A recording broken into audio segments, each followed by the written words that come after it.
حضرت حسین رضی اللہ تعالیٰ عنہ نے تنہا رہ جانے کے بعد جس بہادری و جواں مردی کے ساتھ دشمنوں پر حملے کیے، ان حملوں کی شان دیکھنے والا ان کے ہمراہیوں میں سے کوئی نہ تھا مگر عمر بن سعد اور شمر آپس میں ایک دوسرے سے کہہ رہے تھے کہ ہم نے آج تک ایسا بہادر و جری انسان نہیں دیکھا۔ اس غم کی داستان کا خلاصہ یہ ہے کہ حضرت حسین کے جسم پر 45 زخم تیر کے تھے مگر آپ برابر دشمنوں کا مقابلہ کیے جا رہے تھے۔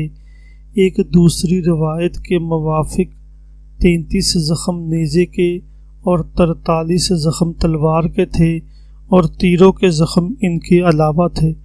شروع میں آپ گھوڑے پر سوار ہو کر حملہ آور ہوتے تھے لیکن جب گھوڑا مارا گیا تو پھر پیدل لڑنے لگے۔ دشمنوں میں کوئی شخص بھی یہ نہیں چاہتا تھا کہ حضرت حسین میرے ہاتھ سے شہید ہوں، بلکہ ہر شخص آپ کے مقابلہ سے بچتا اور طرح دیتا تھا۔ آخر شمر نے 6 شخصوں کو ہمراہ لے کر آپ پر حملہ کیا اور ان میں سے ایک نے شمشیر کا ایسا وار کیا کہ حضرت حسین کا بایاں ہاتھ کٹ کر الگ گر پڑا۔ حضرت حسین نے اس پر جوابی وار کرنا چاہا لیکن آپ کا دائنا ہاتھ بھی اس قدر مجروح ہو چکا تھا کہ تلوار نہ اٹھا سکا۔ پیچھے سے سنان بن انس نخی نے آپ کے نیزہ مارا جو شکم سے پار ہو گیا۔ آپ نیزہ کا یہ زخم کھا کر گرے۔ اس نے نیزہ کھینچا اور اس کے ساتھ ہی آپ کی روح بھی کھنچ گئی۔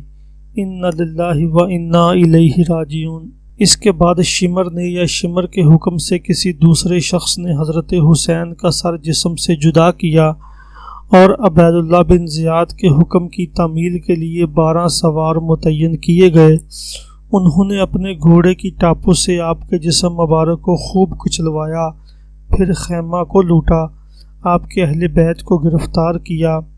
زین العابدین جو لڑکے تھے، شمر کی نظر پڑی تو ان کو اس نے قتل کرنا چاہا مگر عمر بن سعد نے اس کو اس حرکت سے باز رکھا۔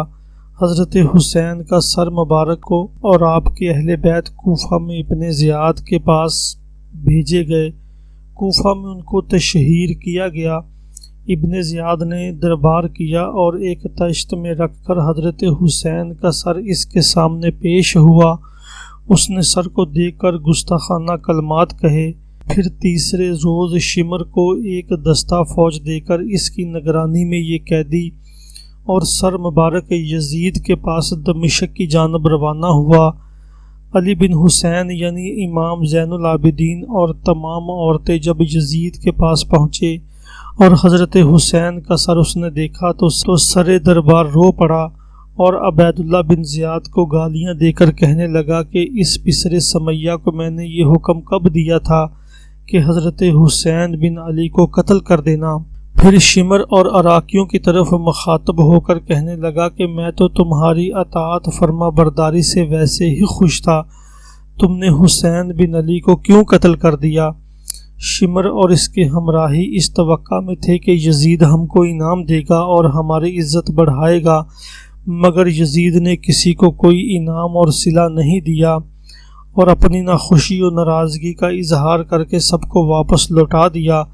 پھر درباریوں سے مخاطب ہو کر کہنے لگا کہ حسین کی ماں میری ماں سے اچھی تھی، اس کے نانا حضور صلی اللہ علیہ وسلم تمام رسولوں سے بہتر اور اولاد و آدم کے سردار ہیں، لیکن ان کے باپ علی اور میرے باپ معاویہ میں جھگڑا ہوا، اس طرح میرے اور حسین بن علی کے درمیان نزاع ہوا۔ علی اور حسین دونوں کہتے تھے کہ جس کے باپ دادا اچھے ہوں وہ خلیفہ ہو، اور قرآن کی اس آیت پر انہوں نے غور نہیں فرمایا۔ ترجمہ: اللہ تعالیٰ جسے چاہتا ہے عزت دیتا ہے اور جسے چاہتا ہے ذلیل کرتا ہے۔ آخر سب کو معلوم ہو گیا کہ اللہ تعالیٰ نے ہمارے حق میں فیصلہ کیا یا ان کے حق میں۔ اس کے بعد ان قیدیوں کو آزادی دے کر بطور معزز مہمان اپنے محل میں رکھا۔ عورتیں اندر عورتوں میں گئیں تو انہوں نے دیکھا کہ یزید کے محل سرا میں بھی اسی طرح ماتم برپا ہے اور سب عورتیں رو رہی ہیں جس طرح حضرت حسین کی بہن اپنے بھائی اور عزیزوں کے لیے رو رہی تھی۔ چند روز شاہی مہمان رہ کر یہ برباد شدہ قافلہ مدینہ کی طرف روانہ ہوا۔ یزید نے اس کو ہر قسم کی مالی امداد اور علی بن حسین سے ہر قسم کی امداد کا وعدہ کیا۔ جب تم لکھو گے تمہاری فرمائش کی ضرور تعمیل کی جائے گی۔